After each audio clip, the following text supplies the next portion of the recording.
The ride of your life is daddyhood. For those of you who cannot wait and love daddyhood, please head over to our Patreon. We have exclusive access to episodes, we have early access to episodes, and we have behind the scenes footage. Head on over there, sign up, be part of the exclusive daddyhood group, and join us over there.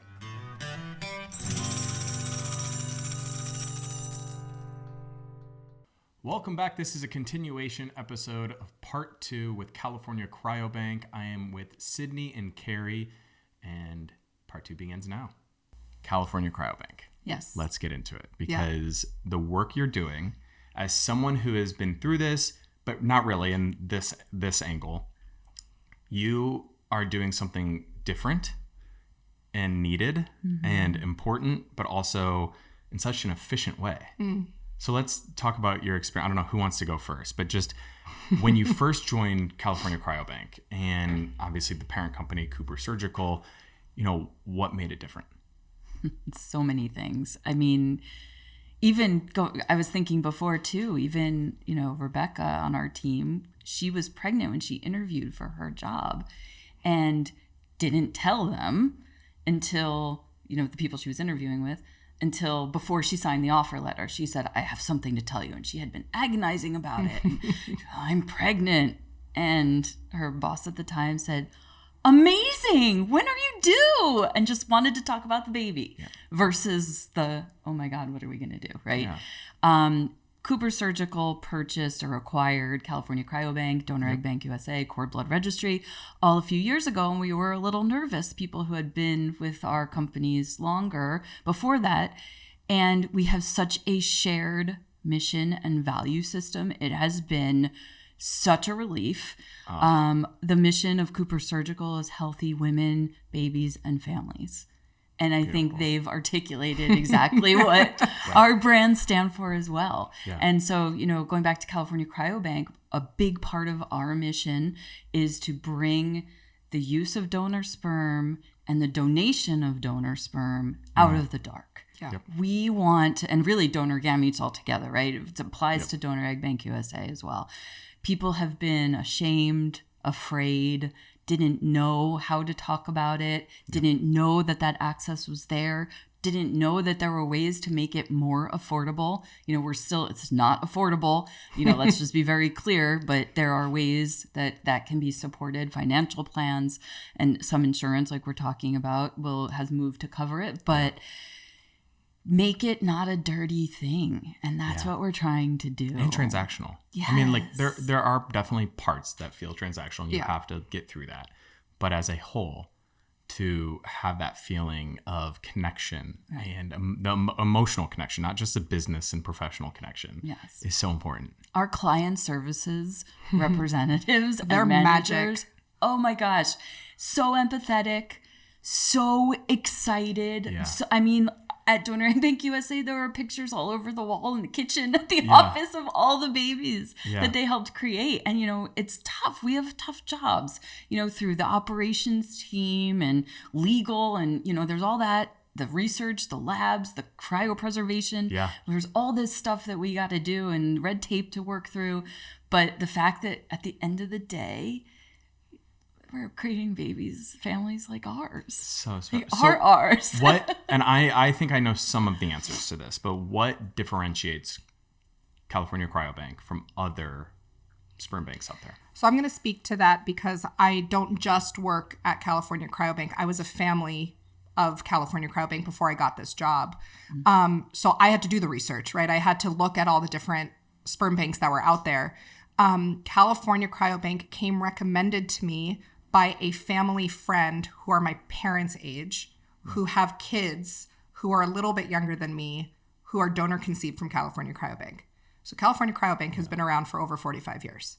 Wow. Okay, they are an industry leader. They are number one in the U.S. I'm sorry, if I'm going to build my family, you best believe I'm going to the number one place. Right. I love that the name is a little misleading. California Cryobank, we ship to all 50 states. We ship to over 40 countries. And while we do, so I think that the fact that we're kind of spread out around the world was a piece of reassurance for me that we're not just like this tight little bubble in California having all of these families and making all these babies. I really appreciated that. Carey touched on the client services team. Man, you're talking to a person, and you're talking to a person when you call them. Even now as an employee, when I have to reach them to have them help another family, I'm excited. I'm like, you are going to be talking to the best person. I could say that without any doubt. Yeah. Our donors, we have one of the largest and most diverse donor catalogs. That's another thing we should talk about. I have it. Trust me, I have it on here because it's important for many, many reasons. Yes. And we'll get into that. Sorry, I don't want to. We had lots of I think learning opportunities because of COVID and the pandemic that happened. And I love how many locations we have for our donors to donate. I love that as of 2018, all donors have to be ID disclosure. That means when a donor-conceived child hits 18, if they want information, California Cryobank will release the identifying information we have on that donor, period. There's no, maybe, there's no, you are an ID disclosed donor. Yep. Anonymity is a thing of the past. And the donors have been educated and counseled, and Right. They go through a crazy vetting process. Well, look, I don't know that I would pass. Even if they wanted to remain what they call anonymous, there's other ways for it to get out. Like the technology in our society today with 23andMe, Ancestry.com, all of these other DNA services, there is no more anonymity. So tangent. When I was pregnant with my first donor-conceived baby, our safe week to share with the world was around Mother's Day. How cute, 2 new mommies. Beautiful. That weekend, my dad, I remember my dad coming home. I was living with my parents because we were expecting a child, and obviously that's what you do. Yeah. It's LA, it's expensive here. Yes. And my dad goes, I just got some news. I don't know how mom's going to take it. I'm sorry, what? My dad had forgotten, like so out of sight, out of mind. So my dad's personality. He was a sperm donor many years ago while he was in dental school in New York. What he also forgot was he was already dating my mom at the time. And she knew and was really excited because she was in social work school, is now an analyst. Yeah. And was like, this is the coolest thing ever. How did he find this out? Well, he had done 23andMe when his father died to learn more about our family ancestry. It's not that exciting. We're Ashkenazi Jews. Yeah. But he forgot that he kept his notifications on. And when he went into his portal, there was 2 50% matches. Wow. Not 1, 2. Yeah. I'm imagining that's what it's like when you figure out you're having Wait, twins. have you signed up for this platform? I have. Okay, so you were one. No. Oh. I only signed up afterwards. Yeah. It gets better, Colton. Wait. I have there's me and my 2 I'm brothers. loving this, but also like this could be a reality for me, from what we're going through. This is a reality for a lot of people now. Yes. It's the new thing that's happening. Fast forward, there are 6 of them. Wow. We've all met. That year we met. My dad's like, well, I have to meet them. Incredible. We consider each other biosibs, so that's the name. Yeah. My mom's name is Briar, so they call my mom Mama B. We've had family reunions for the last 5 years. We've been to each other's weddings. So beautiful. Isn't it beautiful? That's so beautiful. And like one thing with this too, like I love talking about, I mean, yes, you are technically family too, but I love like even chosen family. Like you are actively making a choice to pursue a relationship with family and biological material, but also like I love just talking about chosen family as a whole because it doesn't have to be blood either. It's so amazing. That's so cool that you were so intentional with that. What's really cool is one of my sisters has what her mom had when she chose my dad as a donor, the information she got. It was an 8.5 by 11 typewriter piece of paper, front and back. No picture? No picture. They knew my dad was Jewish, in dental school, and played the saxophone, which is the funniest thing. Because he's played the saxophone like twice in his whole as someone life. who had to go through bios of women to make choices. Yeah. I mean, one, I couldn't imagine just doing an 8 by 10 card of just like that. But like, obviously like saxophone, like all those little things start adding up into your decisions. They do. So it's so funny that those were like the 3 things And he the leaned requirements back then were like, you had to have a certain like GPA and be STD free. Like there was That was not, it. Yeah. that was 35 years ago. Those were the 2 hoops you had to jump through. Right. Which, look, I am an advocate. There is no right or wrong in this entire process. It is so personal. There's so many emotions. I think in fertility, we need to remove our judgment and judging people how they want to build their family. Yeah. If you're paying the amount of money you're paying, and if you are building your family and making all of these choices, you should make all of the choices that you feel is best for your family. Yeah, exactly. And I think like that is important. You know, as you know, being part of the LGBTQ plus community, we can sometimes be the hardest on our own people. Yes. Which is hard. And I think the same needs to be said for fertility is we should not cast judgment. Even if there is privilege and champagne problems happening, smile. Right. You're creating family. They're intentionally expanding their family and putting humans into this world. And those are the type of people I think need to be making humans. Exactly. Is the ones who are excited to be moms and dads and raise beautiful, great children. So right. And I'll get off my soapbox now. Well, but no, we get to be grateful that there are options because, you know, quite honestly, we still have anonymous donors on our catalog and on the sperm on California Cryobank and also Donor Egg Bank USA, because that's really all that's available industry standard wise. Is so many women, it's hard to find egg donors because of what's involved in it. Right. And then it's harder to find, you know, donors who are open to disclosing their identification. Well, one thing I want to hit on, because it was so evident to me after doing my research on California Cryobank, is it actually is not a standard in sperm banks to upload adult pictures of the donor. And I think most people are like, wait, what do you mean? Because I had, when I was looking for my egg donor, access to 12 photos, and we could request more. We could request videos. Wow. Most people who are seeking out sperm donors get a baby picture, and that's it. Yep. Why? Just like flat out why? I think historically it's been harder. It was hard to find sperm donors and to get all that information from them. You know, so by protecting them, you were hoping more would sign up. Exactly. It's always a fine balance, right? Yeah. We are always working with our operations and our donor operations team to say, like, these are all the things that intended parents are looking for. Like this, we want all the information. Yep. And they're like, okay, if we do that, you know, it's harder. You got to chase these guys, like, you know, and so it's harder. They're also these men are making a serious decision and a serious commitment. It's not just about the making up to $1,500 a month, right? Yeah. It's about what happens next. And so we go through great lengths to educate them, counsel them, beyond all of the health screenings, right? So as time has gone by, you know, you cryopreserve sperm and it's there forever, right?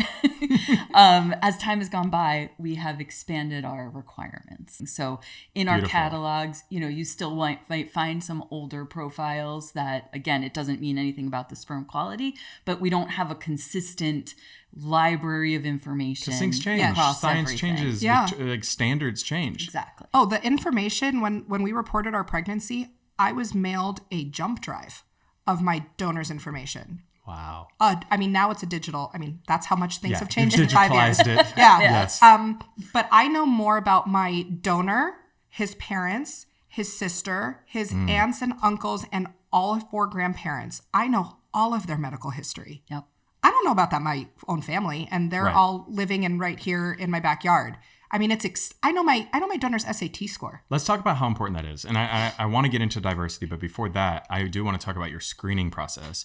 As someone who is a huge mental health advocate who had diagnosed acute, you know, depression and anxiety for a situation, which is more common. I don't have like a long-standing family history of mental health issues, but I do think it is important to talk about the screening process and disclosure for people of saying like, hey, I had, you know, if I was to consider being a sperm donor, I would have to disclose, hey, you know, I have been through depression and anxiety and here's why. And this is what I was diagnosed with and when. And this is when I stopped medications. It's a really important topic. And especially right now, right? After 2020, who doesn't have anxiety, right? Who hasn't dealt with depression? 2020 was a year, man. Yes, it really was. It was a very long year. Yeah. We were planning a wedding in 2020 also. in the closet in 2020. And that was my year where I was like, wait, what am I doing? Yeah. What's going on with What's my going life? on with, like, why am I doing this to myself? Yeah. So we go through, it can't be a check the box. Have you ever had anxiety and it's like this Scantron thing, right? Well, I would imagine most people would check that box. Yes. Because they're like, yes. Right. Yes. Yeah. So it's what's around it. And that's what our counselors are trained to do, is to really dig into, with all of our potential donors, what does that look like? Yeah.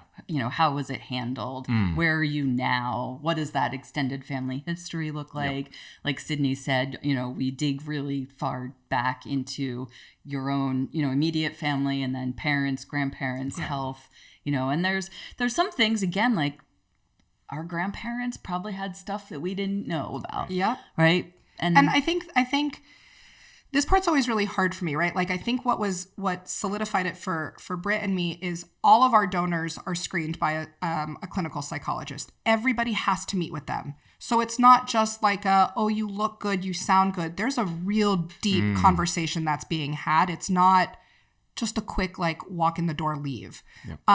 So, which made it actually harder for me to figure out who our donor should be. Again, I'm a little bit more emotional. They're all really good. Like, they wouldn't be donors with us if they weren't. Yeah. So I didn't really feel like I could go wrong. Now on the work side of it and getting to work with all these families that I get to help pick their donors and go through this process, when you come down to genetics and finding the right person and what are they into, and I think we provide our Express Yourself is magic. Our donors are given an opportunity to quite literally express themselves, whether that's a song they wrote, a poem they wrote, That's a recipe. Really we have a new donor that just dropped today that Rebecca is in love with, so don't tell Josh. Yeah. He shares in his Express Yourself a family recipe, his family's fettuccine Alfredo recipe. Amazing. Like via video or? Like it's handwritten. Oh, so Our donor cool. has a recorded conversation that got shared with us, so we could hear his voice, which is what I fell in love with. Every person you ask is going to give you a different answer of how they kind of made their little formula to find their donor, which is my favorite thing to ask people. It humanizes it. That is exactly, when you're going through this lot, it is, for us, it was labeled with letters and numbers, and that was the name. Yeah. And then it's like, once you actually get that human connection, Yeah. it's so powerful, and it makes your decision. I mean, I'm assuming it made you were, as soon as you heard that, you were like, this is it. Also Britt, she just was like, here he is. Great. Yeah. I was like, that works for me. And it's worked for us. Yeah. I love the things that California Cryobank offers. I mean, it's just the staff impression. So every donor has a staff impression, which very cool. I love. And those little touches mean a lot. And, it's a real person met the other real person. It humanizes it. It's what it. when you first came to us and you said that it's about humanizing this process, like, duh. That's exactly what we've been doing, and you just put the word. It was so simple. We've done everything we can. You guys are the epitome of humanizing a very black and white, statistical based process. Exactly. And everything you're laying out right here, I'm like, this is what needs to be the industry standard for everything fertility. It's so true. I mean, you can call our client services team and say, I'm overwhelmed. I don't know who to choose. I don't know where to start. And they will literally sit with you on the phone and, okay, pull up the website. Let's go. Tell me what you're looking for. They'll suggest different donors. I think what I love is, like, Brian Hyde is my He's amazing. Who's Brian? He's the head of our client service team, and at California Cryobank. Okay. He is, I don't have a word for a human like that. But he is a dad of 3, and he's just like, oh yeah, he's super cute. You definitely want, like, he's so in it. He is your biggest cheerleader. Yeah. He's your biggest champion. Him and his team are, I just keep using the word magic because it's as close to Disneyland as you get. And I love this. It's the Disneyland of we want to make it fun. Disneyland of sperm and eggs. Yes.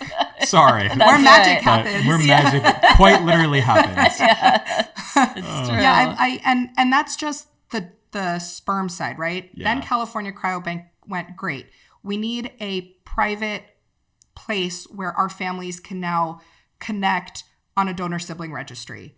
That's free to join. It's not, you don't have to join it. Yep. That's another reason why to report your pregnancy, is because then you can get access to this. Yeah. So anybody who's used Community. that donor community. If you want it.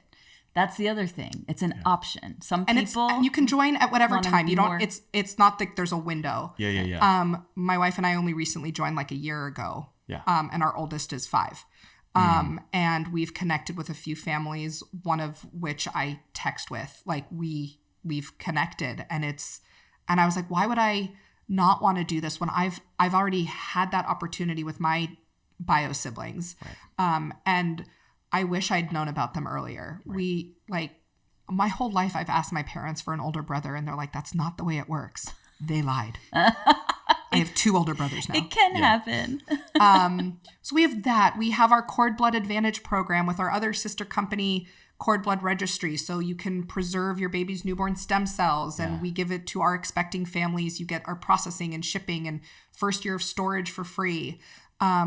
We have our Family Today, Family Tomorrow. So you buy a certain amount of vials, you get free storage. Wow. Because we know not everybody's on the same, path timeline, and Who knows how long it'll take to conceive 1 or 2 or 3. But also that helps with our conversation before, is the way that fertility should be viewed is as preventative medicine. yes, Yeah. exactly. And that lens of being able to store and freeze and have a plan that actually works for you, because you are talking when you are at your reproductive healthiest, I will say that, because there are always exceptions. Sure. You know, you are not always the most financially secure. Exactly. So I had that's to like find the- $17,000. That's a freeze my double-edged. eggs. That's the sword that a lot of people are like, wait, don't you're have telling it. me like right now I'm healthy, but like I have student loan debt. I'm like entering the workforce. Yep.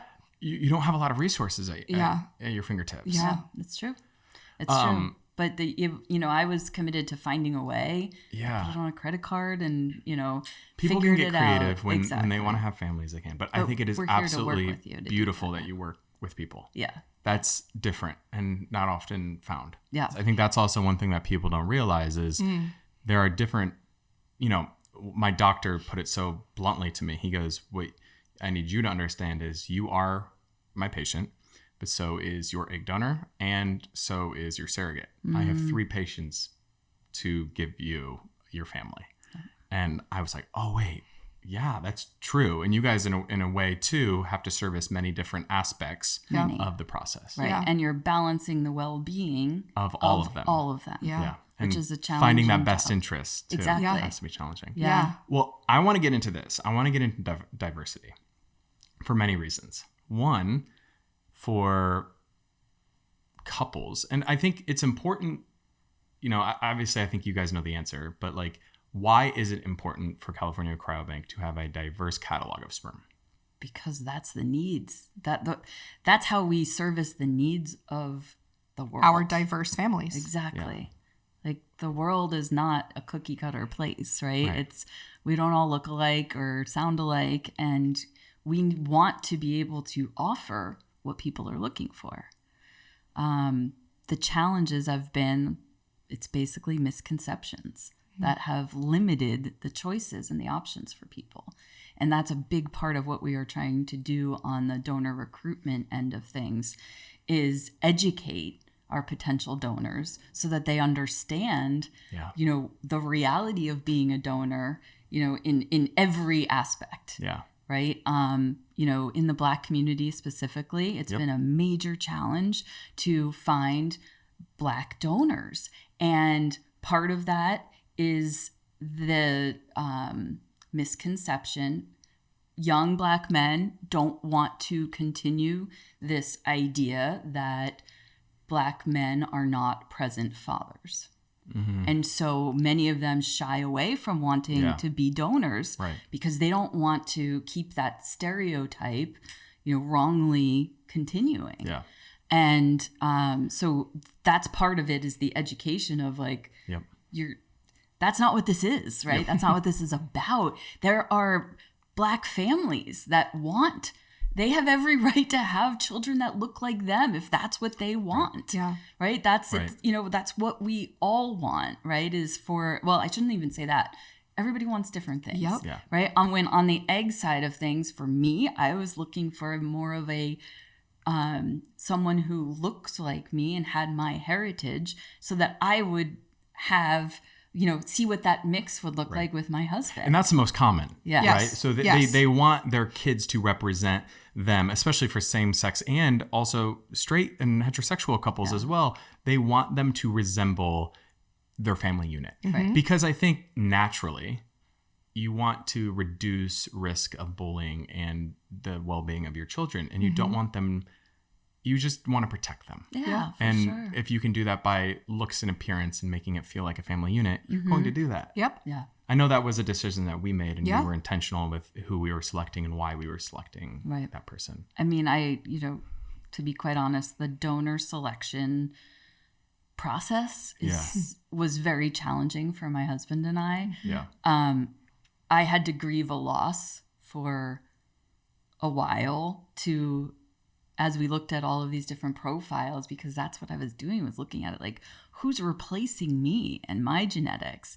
And my family is very close. And so I was really, you know, my maiden name is Suika, right? Yeah. And Yeah. Polish. And so I very much identify with Wait, you're Polish. we were Zajeski. Oh, My mom's really? maiden name is Zajeski, Yes. so we're Polish too. Yes. And so that was very important for me to find Yeah. a donor that was Polish. Incredible. And I'm Polish, half Polish, Yeah. and then the other half Irish, German, and Swiss. Yeah. We found a donor that's 2 of the 4. Mm. So I was like, okay, then I could do this. And the other thing, it's a thing. And that in makes my- it easier. It makes your loss and the grieving process Yes. easier when you find that diversity and Exactly. that cohesiveness. Right. Right. And so my other thing was on my mom's side of the family. So my dad's side's Polish. On my mom's side, we all have the same nose. And it sounds silly, but like my cousins, like nothing is silly in fertility. You are very intentional in what you're going through. Yeah. I'm a big advocate for this because you're spending so much money. You're so intentional in what you're doing. You might as well make all of the decisions that you can make that are important to you. Right. And it Yep. looks different for everybody. It does. So if a that's nose is your biggest thing, fascinating. the nose is your biggest thing. Yeah. For me, it was height. Was I it? wanted a taller donor because I don't know. I don't know. I liked being a tall kid, and I like Jordan and I are both. I'm 6'3", he's 6'2". Yep. We just sort of wanted that. For us, it was blood type. Oh wow! So interesting. For any and We wanted our donor to have mine, or Britt's blood type.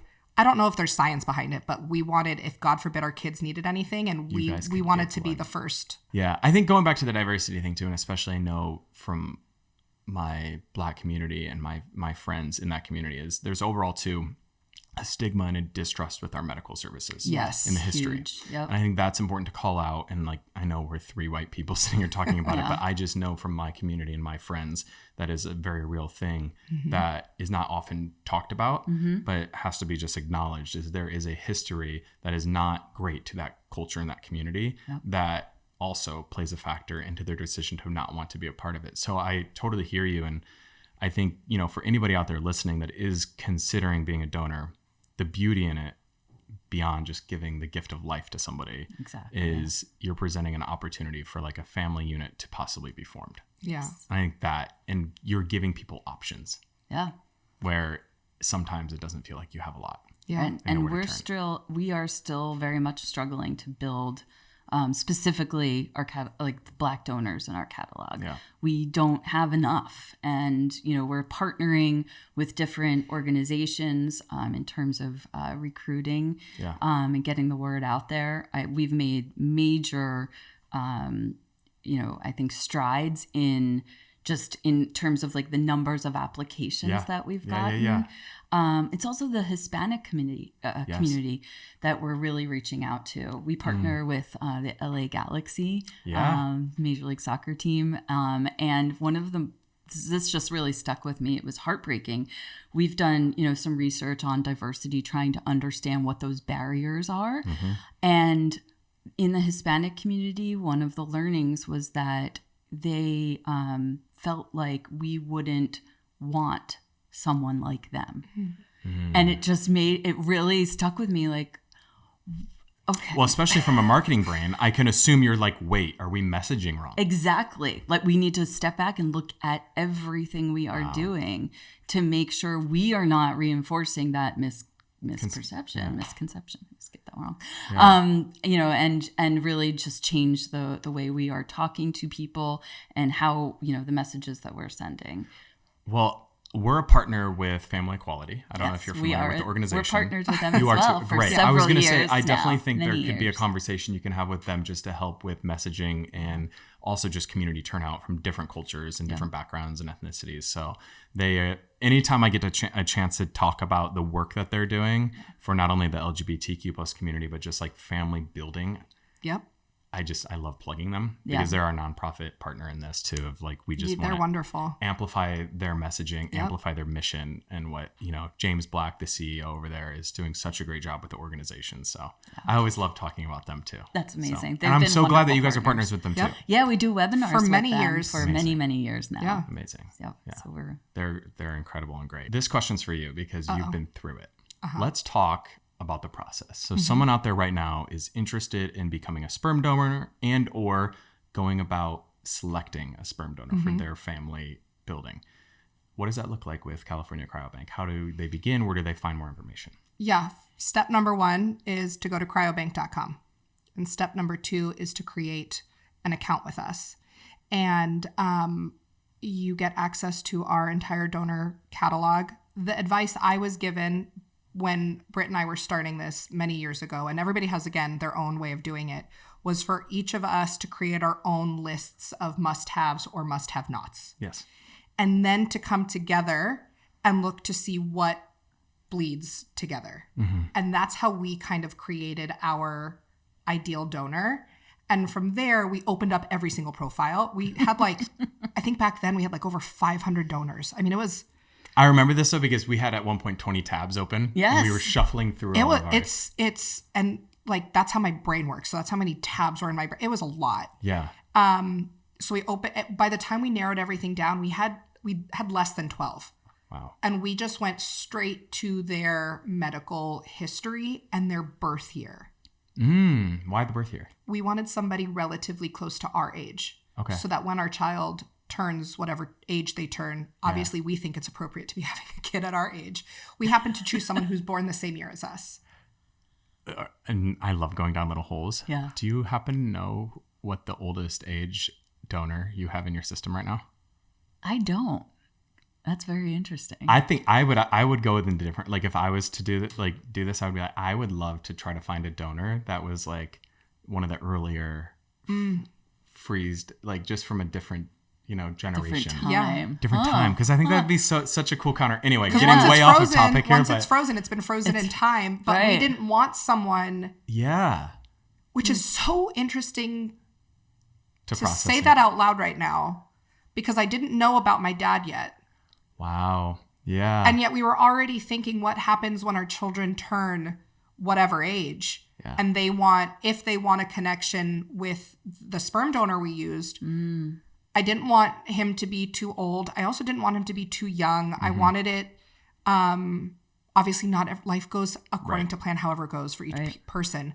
But that was more of the logical, ish. I felt like there was a little bit, I don't know, just kind of. Yeah. That's so interesting. Intentional though. People have their own processes of how they want to go through this. I love that you had your decisions and what was important to you. It was, but look, I get to, we do these Instagram lives once a month where I host, or my colleague will host with families, mostly families that have used our cryobank. And I spoke to somebody, she was on her, she was pursuing parenthood on her own. Yeah. And the way that she chose her donor is she just listened to all of our donors' recordings as if it was a podcast. Wow. And she wanted the one that she connected with the most. Huh. I love Why does that sound brilliant to me? I mean, people are smart and innovative, and they Isn't know that, how I'm like, to get it done. That's really genius. You're like, wow, I wish I would have known that. Yeah. Yeah. Yeah. It's incredible. So this question's for both of you. Not just California Cryobank, but what do you think needs to change or improve in the fertility landscape?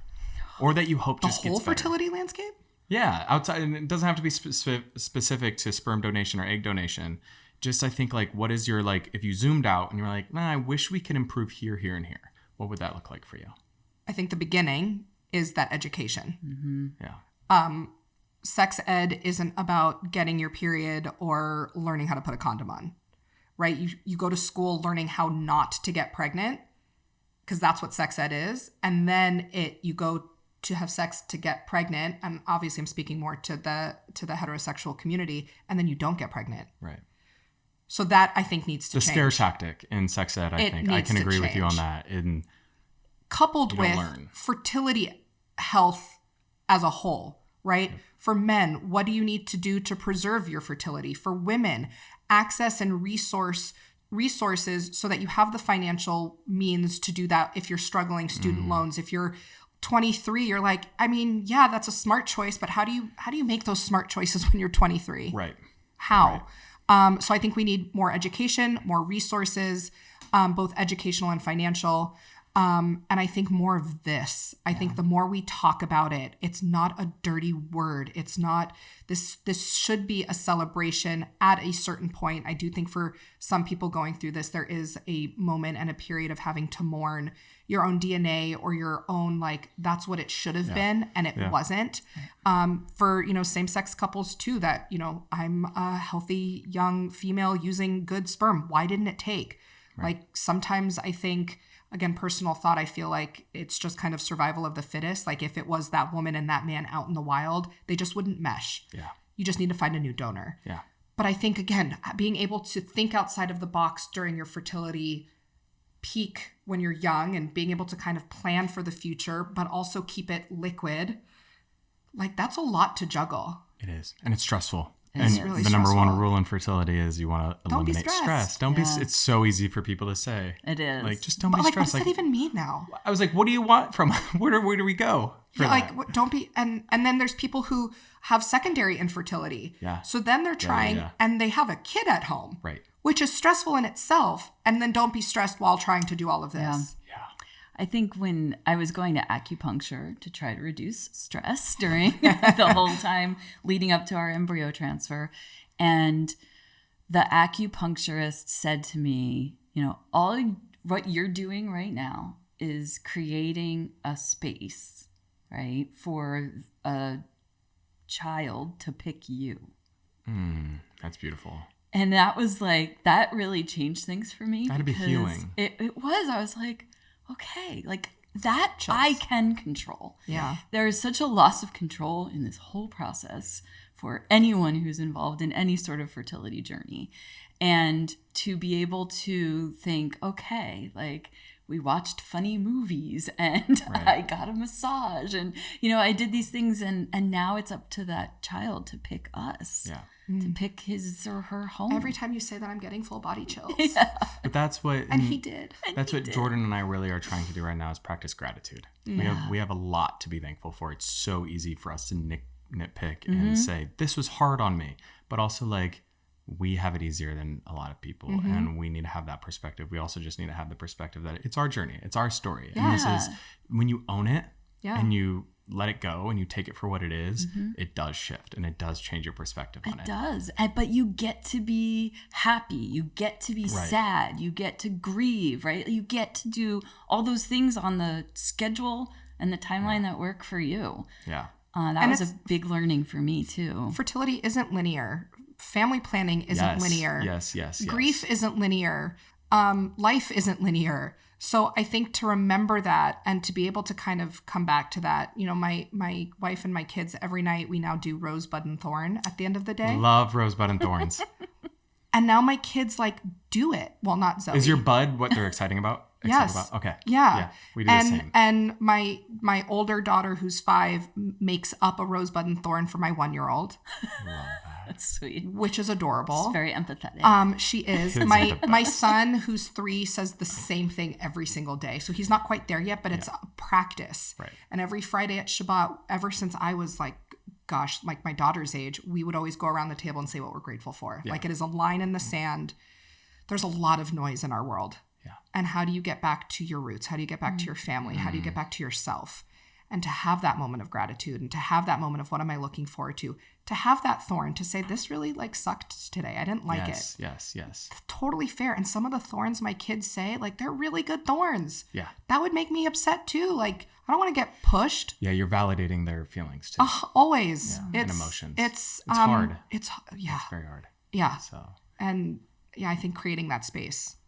Totally. But that culture shift is happening. Yes. It is. I have such faith in this new generation. I think, Yeah. As a whole, they're doing so much better of a job at communicating vulnerability, practicing vulnerability amongst many different things. Exactly. So before you go, I would love for you to leave us with some words of wisdom and or advice. It could be something that somebody told you. It could be anything. Just lay it out there, put it out there for our viewers and our listeners. Can I take what I told you when you were looking for a donor? Of course. Okay. Picking a donor is like doing a watercolor painting. It's not an exact, because the perfect donor would be you, right? It would be you and your partner or whoever your dream person is. That person doesn't exist because it's you. So when you're going in to look for a donor, have that grace and have that beauty in what a watercolor painting looks like, right? It bleeds out and it blends and it creates a really beautiful picture when you can step back. Trust the process. Trust the process. I love a good watercolor too. That analogy really helped me when I was choosing the donor, because you get so focused on the details. The one color. Yes. Yeah. Yep. I think it's to accept, I would say on this journey, accept the support and keep communicating. If it's with your partner, if you're brave enough to be doing this as an independent parent, choose a friend, choose a family member, whoever it is, to let people in, because there are going to be dark days and there are going to be amazing days, and you get to celebrate all the wins. It's easy to try to, as things that get hard, to not be excited because, it's probably not going to work out, right? Right. But you get to celebrate the wins, even if it is just the win for today. Right. Yeah. I love that. Celebrate the wins. Find your gratitude and practice it. Well, thank you both for joining me as humans, but then also as representatives from an incredible, incredible company. For anyone out there that is looking or interested in donating their sperm and or going through the family building process as a whole, please visit California Cryobank. It's cryobank.com. And then also Cooper Surgical has a lot of companies underneath its roof that are very beneficial to families as a whole. So I would encourage you to do your research, see where you're at in your journey, and find what works for you. Yeah. And if you're looking for an egg donor, donoreggbankusa.com. Yeah. Thank you. Thank you. That is Daddyhood. The experiences and stories shared in this podcast are personal to the speakers based on the time that they were building their families. They may not reflect the experiences others have or will have in relation to donor preference, benefit coverage, cost of service, and timeframes. The ride of your life is Daddyhood.